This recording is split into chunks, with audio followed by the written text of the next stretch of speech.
Morning. This is you, Mary Sartha from first year MSc Nursing. Today I am going to deal with the topic of curriculum development from nursing education subject. Coming to the discussion, coming to the introduction, curriculum development is a set of practices aimed at introducing planned changes in search of better achievements. Curriculum means it is a course of study, and a curriculum is a plan for ordering and directing the teaching and learning experiments that students encounter a educational institution. The process of providing the plan and keeping it running smoothly is known as the curriculum development.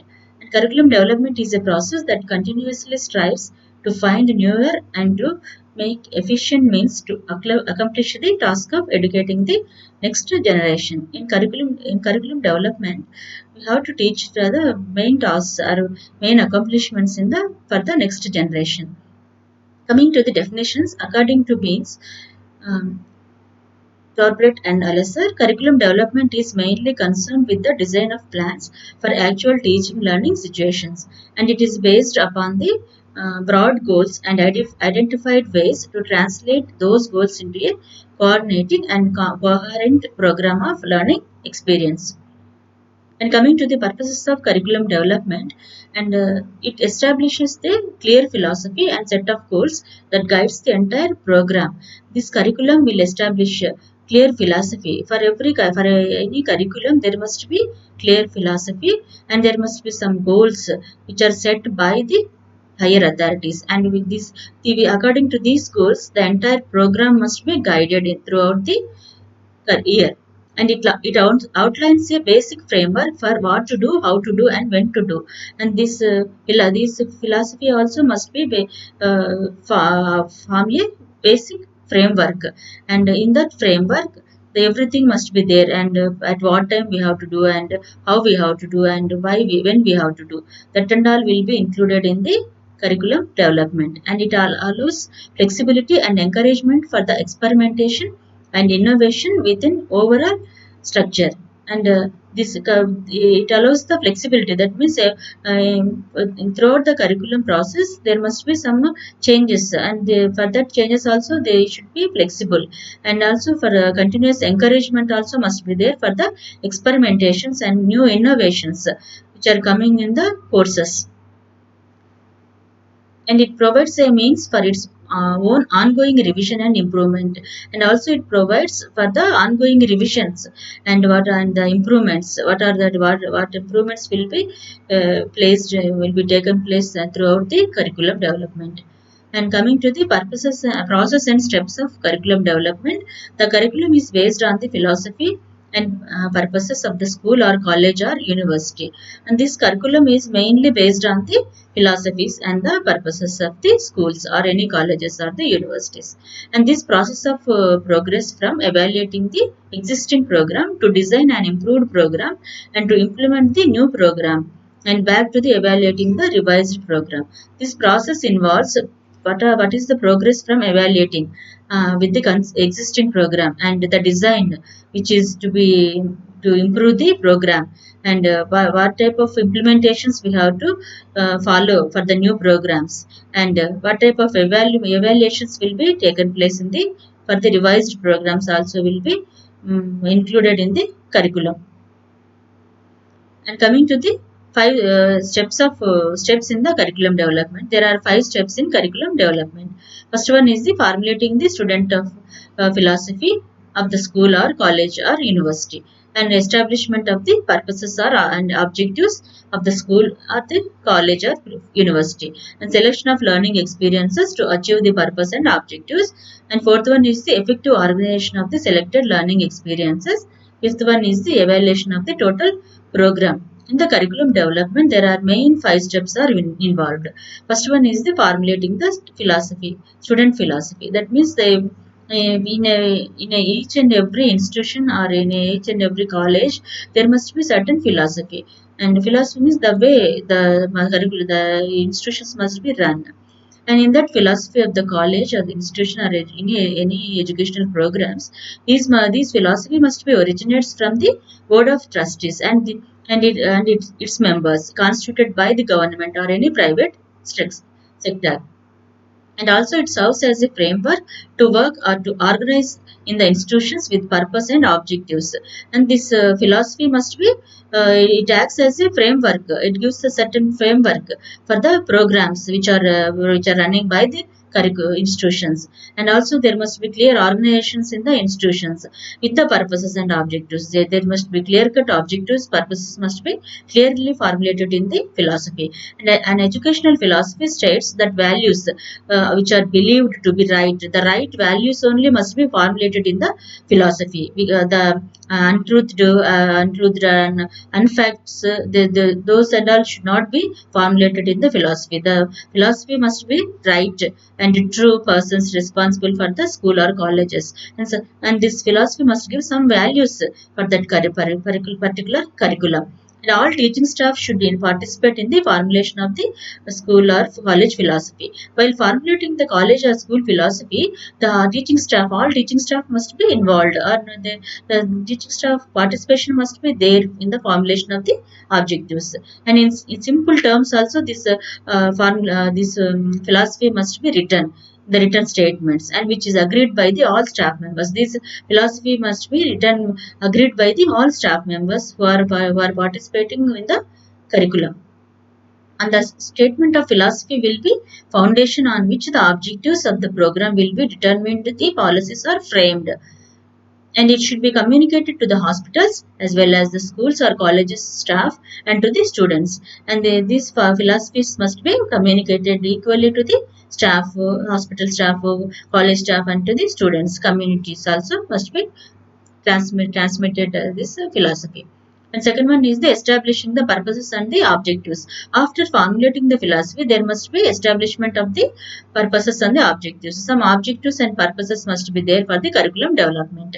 The term purposes refers to describe the overall goals of the total education programs, and the term objective refers to the breakdown of purposes into the specific goals, which can be used to pinpoint the content.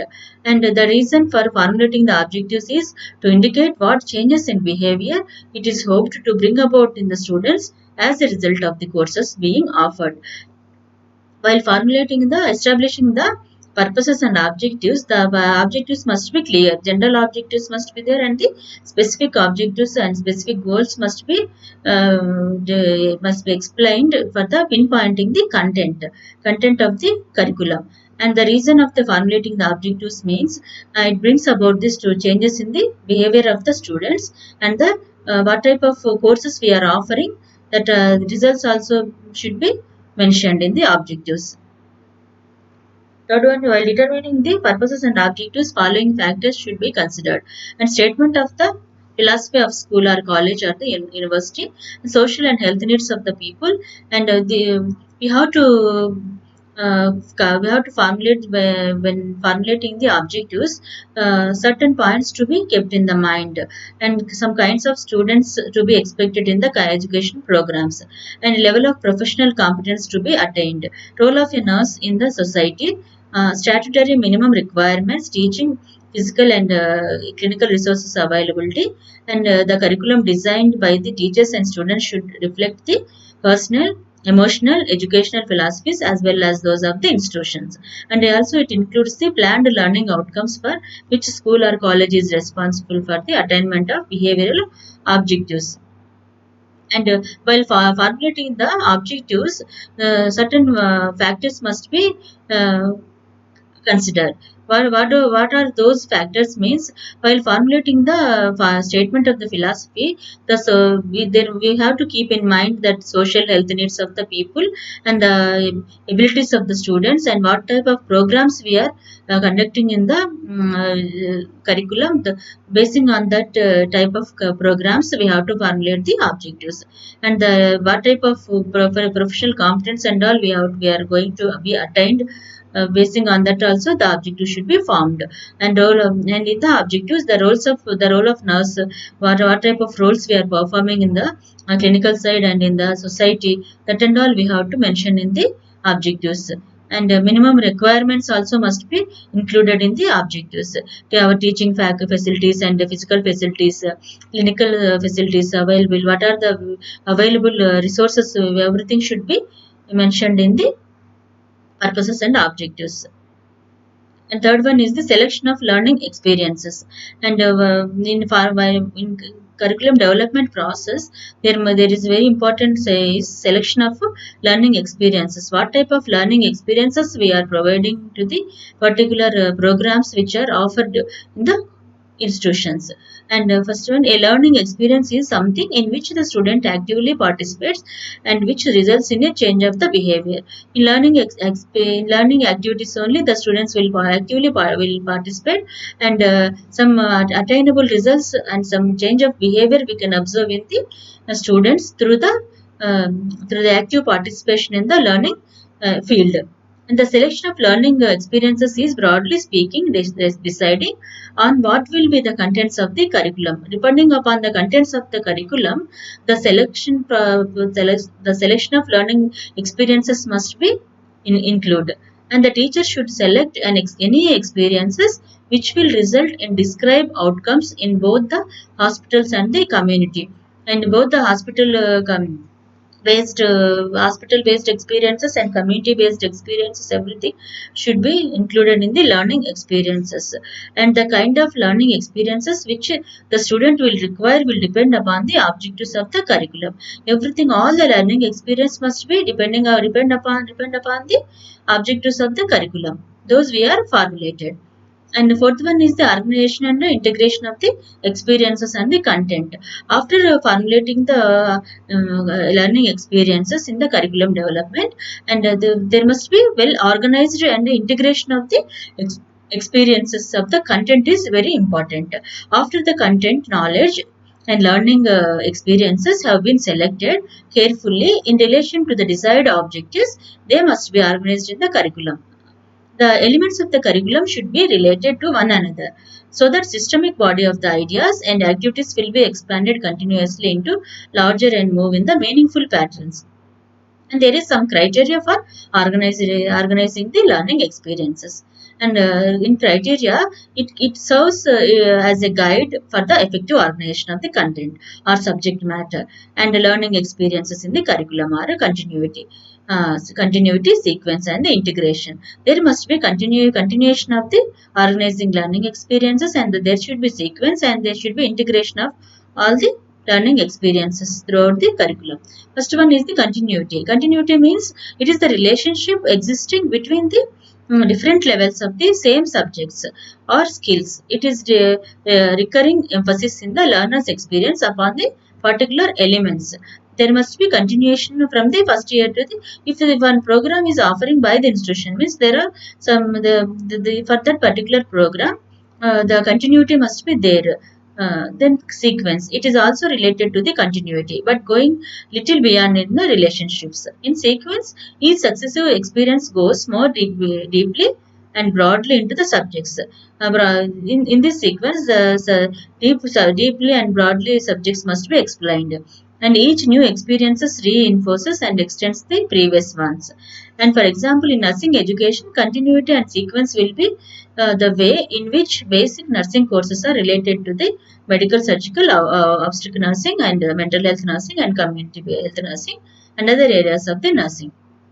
And there must be a sequence of the subjects in the from first year to fourth year in the nursing education, so that the students will gain more knowledge in the subjects. Integration, it refers to the relationship between learning experiences which bring about ununified view and behavior is a horizontal relationship which cut across several subjects and areas of the student's life. And the term integration refers to the continuous, intelligent, and interactive adjustments. There must be integration of the learning experiences also must be very important in the integration part.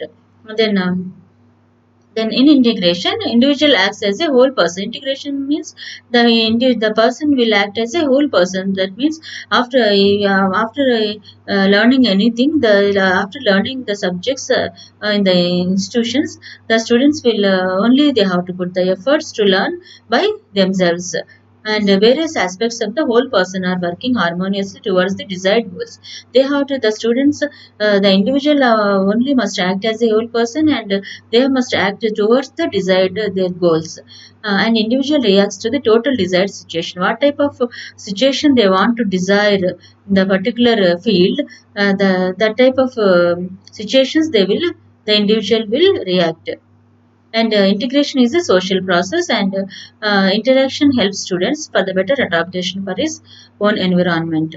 And steps for evaluation of the curriculum means the final step in the curriculum process is the coming to the conclusions about the success or failure of the educational enterprises by means of some measurements or assignments of change in the behavior.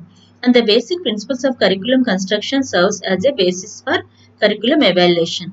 After formulating the philosophy, and after formulating the objectives and goals of the particular curriculum, and after the teaching and learning experiences of the students, then finally the evaluation of the curriculum must be taken place. And these principles are drawn from the philosophical, psychological, sociological basis, and help the teacher in realization of the aims and objectives of the education. Thank you, madam.